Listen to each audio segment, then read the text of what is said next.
అరుణాచల మహత్యము 30వ అధ్యాయం ప్రారంభం. సూత మహర్షి ఋషులకు తరువాతి కథను ఇలా వివరింపసాగాడు. మార్కండేయుడు నందీశ్వరునితో, స్వామి, మీ నుండి వినవలసినదంతా విన్నాము. మునులు నేను ఇప్పుడు గౌరీదేవి తపస్సు చేసిన విధానమును తెలియగోరుచున్నాము అని కోరగా నందీశ్వరుడు ఇలా పలికాడు. నేను తెలుసుకున్నది మీకు చెబుతాను. పూర్వము దక్షపుత్రిక అయిన సతీదేవి శివుని వివాహము చేసుకున్న సంగతి మీకు తెలుసు. తండ్రి చేసిన శివద్రోహమునకు ఆమె దుఃఖించి రోషముతో ఆమె యోగాగ్నిలో శరీరమును దగ్ధమనర్చుకున్న విషయము శివాజ్ఞచే వీరభద్రుడు దక్ష యజ్ఞమును ధ్వంసము చేయుట, దక్షుని శిరమును ఖండించుట, దేవతలందరినీ శిక్షించుట, అతిథి మొదలై దేవతా స్త్రీలను అవమానించుట, సూర్యుని దంతములను ఓడగొట్టుట, అగ్ని చెయ్యిని విరగ్గొట్టుట మొదలైన గాథలన్నీ మీరు విన్నవే. ఆ తరువాత సతీదేవి మేనక హిమవంతులకు పుత్రికయ్యి జన్మించి ఉమా పార్వతి అనే పేర్లతో ప్రసిద్ధి చెందింది. సతీ వియోగంతో శివుడు స్థానువనము తపోనిష్టలో ఉన్నాడు. కొంతకాలం ఇలా గడువగా హిమవంతుడు తన పుత్రికను శివుని పరిచర్యకై నియమించాడు. మహాసౌందర్యవతి అయిన పార్వతి శివపరిచర్య చేసుకున్న అవకాశం పురస్కరించుకొని మన్మధుడు శివునిపై పుష్పబాణములు ప్రయోగించడానికి ప్రయత్నించాడు. అది శివునికి కోపకారకమై తన 3వ కంటి నుండి ఉద్భవించిన అగ్నితో మన్మధుడిని దహింపజేశాడు. జితేంద్రుడైన శివుడు ఎవరినూ కనుగొనలేని ప్రదేశమునకు వెళ్ళాడు. ఆ శివుని ప్రసన్నును చేసుటకు పార్వతీదేవి గౌరీ శిఖరమున వెళ్ళి తపస్సు చేయసాగింది. కొంతకాలమునకు శివుడు ప్రసన్నుడై ఆమెను స్వీకరించాడు.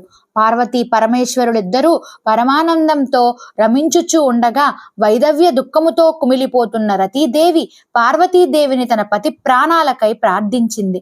ఆమె దుఃఖమును చూసి జాలి చెంది పార్వతి మన్మధుణ్ణి సజీవునిగా చేసినది. హిమవంతుని ప్రార్థనపై పార్వతీ పరమేశ్వరులు హిమవంతుని భవనములో ఆనందంగా ఉన్నారు. ఆ కాలంలో శుభనిభుంజులనే దైత్యులు బ్రహ్మను గూర్చి తపస్సు చేసి తమకు ఏ పురుషుని వలన కూడా మరణము లేకుండా వరమును పొందారు. ఆ విషయము తెలుసుకున్న దేవతలు బ్రహ్మ విష్ణువులతో కలిసి శివుని వద్దకు వెళ్ళి శరణు వేడారు. మహేశ్వరుడు వానికి అభయమిచ్చి శుభప్రదమైన కాలము వచ్చి వరకు నిరీక్షింపమని చెప్పారు.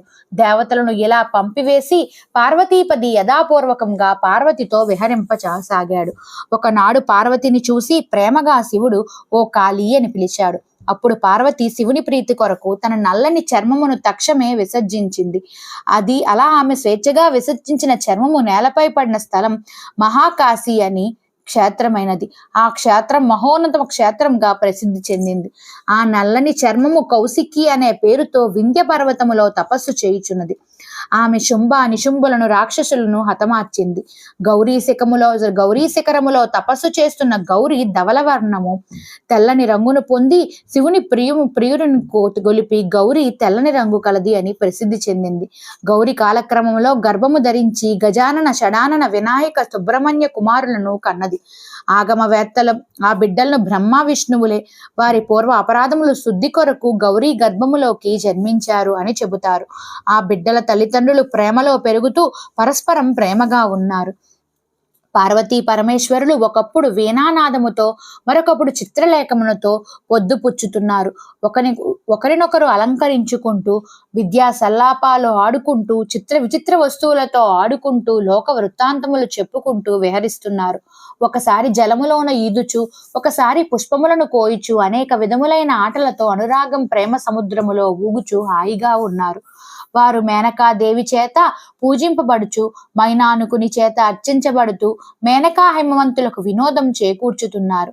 గీత నృత్యములలోని దానలీలలో పాచికలాడుతూ పార్వతీ పరమేశ్వరులు ఆటలు ఆడుచున్నారు. ఒకసారి పార్వతి జోదములో శివుణ్ణి ఓడించి ఆయన ఒడిలో కూర్చొని శివుని శిరస్సుపైనున్న చంద్రరేఖను తన చెవిపోగుగా అలంకారంగా ధరించింది. సకల చరాచరములు తల్లిదండ్రులైన ఆది దంపతులు మేరు పర్వతముపై క్రీడలతో వినోదించసాగారు. అరుణాచల మహత్యము 30వ అధ్యాయం ప్రారంభం. సూత మహర్షి ఋషులకు తరువాతి కథను ఇలా వివరింపసాగాడు. మార్కండేయుడు నందీశ్వరునితో, స్వామి, మీ నుండి వినవలసినదంతా విన్నాము. మునులు నేను ఇప్పుడు గౌరీదేవి తపస్సు చేసిన విధానమును తెలియగోరుచున్నాము అని కోరగా నందీశ్వరుడు ఇలా పలికాడు. నేను తెలుసుకున్నది మీకు చెబుతాను. పూర్వము దక్షపుత్రిక అయిన సతీదేవి శివుని వివాహము చేసుకున్న సంగతి మీకు తెలుసు. తండ్రి చేసిన శివద్రోహమునకు ఆమె దుఃఖించి రోషముతో ఆమె యోగాగ్నిలో శరీరమును దగ్ధమనర్చుకున్న విషయము శివాజ్ఞచే వీరభద్రుడు దక్ష యజ్ఞమును ధ్వంసము చేయుట, దక్షుని శిరమును ఖండించుట, దేవతలందరినీ శిక్షించుట, అతిథి మొదలై దేవతా స్త్రీలను అవమానించుట, సూర్యుని దంతములను ఓడగొట్టుట, అగ్ని చెయ్యిని విరగ్గొట్టుట మొదలైన గాథలన్నీ మీరు విన్నవే. ఆ తరువాత సతీదేవి మేనక హిమవంతులకు పుత్రికయ్యై జన్మించి ఉమా పార్వతి అనే పేర్లతో ప్రసిద్ధి చెందింది. సతీ వియోగంతో శివుడు స్థానువనము తపోనిష్టలో ఉన్నాడు. కొంతకాలం ఇలా గడువగా హిమవంతుడు తన పుత్రికను శివుని పరిచర్యకై నియమించాడు. మహా సౌందర్యవతి అయిన పార్వతి శివపరిచర్య చేసుకున్న అవకాశం పురస్కరించుకొని మన్మధుడు శివునిపై పుష్పబాణములు ప్రయోగించడానికి ప్రయత్నించాడు. అది శివునికి కోపకారకమై తన 3వ కంటి నుండి ఉద్భవించిన అగ్నితో మన్మధుడిని దహింపజేశాడు. జితేంద్రుడైన శివుడు ఎవరినూ కనుగొనలేని ప్రదేశమునకు వెళ్ళాడు. ఆ శివుని ప్రసన్నును చేసుటకు పార్వతీదేవి గౌరీ శిఖరమున వెళ్ళి తపస్సు చేయసాగింది. కొంతకాలమునకు శివుడు ప్రసన్నుడై ఆమెను స్వీకరించాడు. పార్వతీ పరమేశ్వరులిద్దరూ పరమానందంతో రమించుచూ ఉండగా వైదవ్య దుఃఖముతో కుమిలిపోతున్న రతీదేవి పార్వతీదేవిని తన పతి ప్రాణాలకై ప్రార్థించింది. ఆమె దుఃఖమును చూసి జాలి చెంది పార్వతి మన్మధుణ్ణి సజీవునిగా చేసినది. హిమవంతుని ప్రార్థనపై పార్వతీ పరమేశ్వరులు హిమవంతుని భవనములో ఆనందంగా ఉన్నారు. ఆ కాలంలో శుభనిభుంజులనే దైత్యులు బ్రహ్మను గూర్చి తపస్సు చేసి తమకు ఏ పురుషుని వలన కూడా మరణము లేకుండా వరమును పొందారు. ఆ విషయము తెలుసుకున్న దేవతలు బ్రహ్మ విష్ణువులతో కలిసి శివుని వద్దకు వెళ్ళి శరణు వేడారు. మహేశ్వరుడు వానికి అభయమిచ్చి శుభప్రదమైన కాలము వచ్చి వరకు నిరీక్షింపమని చెప్పారు. దేవతలను ఇలా పంపివేసి పార్వతీపది యథాపూర్వకంగా పార్వతితో విహరింపసాగాడు. ఒకనాడు పార్వతిని చూసి ప్రేమగా శివుడు ఓ కాళీ అని పిలిచాడు. అప్పుడు పార్వతి శివుని ప్రీతి కొరకు తన నల్లని చర్మమును తక్షమే విసర్జించింది. అది అలా ఆమె స్వేచ్ఛగా విసర్జించిన చర్మము నేలపై పడిన స్థలం మహాకాశి అని క్షేత్రమైనది. ఆ క్షేత్రం మహోన్నత క్షేత్రంగా ప్రసిద్ధి చెందింది. ఆ నల్లని చర్మము కౌశికి అనే పేరుతో వింధ్య పర్వతములో తపస్సు చేయుచున్నది. ఆమె శుంభ నిశుంభులను రాక్షసులను హతమార్చింది. గౌరీ శిఖరములో తపస్సు చేస్తున్న గౌరి ధవలవర్ణము తెల్లని రంగును పొంది శివుని ప్రియుని గొలిపి గౌరి తెల్లని రంగు కలది అని ప్రసిద్ధి చెందింది. గౌరి కాలక్రమంలో గర్భము ధరించి గజానన షడానన వినాయక సుబ్రహ్మణ్య కుమారులను కన్నది. ఆగమవేత్తలు ఆ బిడ్డలను బ్రహ్మ విష్ణువులే వారి పూర్వ అపరాధములు శుద్ధి కొరకు గౌరీ గర్భములోకి జన్మించారు అని చెబుతారు. ఆ బిడ్డల తల్లిదండ్రులు ప్రేమలో పెరుగుతూ పరస్పరం ప్రేమగా ఉన్నారు. పార్వతీ పరమేశ్వరులు ఒకప్పుడు వీణానాదముతో మరొకప్పుడు చిత్రలేఖములతో పొద్దుపుచ్చుతున్నారు. ఒకరినొకరు అలంకరించుకుంటూ విద్యా సల్లాపాలు ఆడుకుంటూ విచిత్ర వస్తువులతో ఆడుకుంటూ లోక వృత్తాంతములు చెప్పుకుంటూ విహరిస్తున్నారు.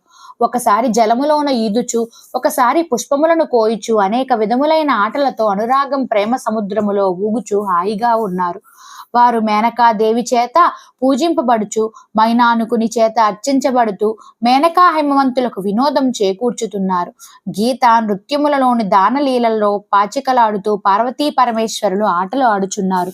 ఒకసారి పార్వతి జోదములో శివుణ్ణి ఓడించి ఆయన ఒడిలో కూర్చొని శివుని శిరస్సుపైనున్న చంద్రరేఖను తన చెవిపోగుగా అలంకారంగా ధరించింది.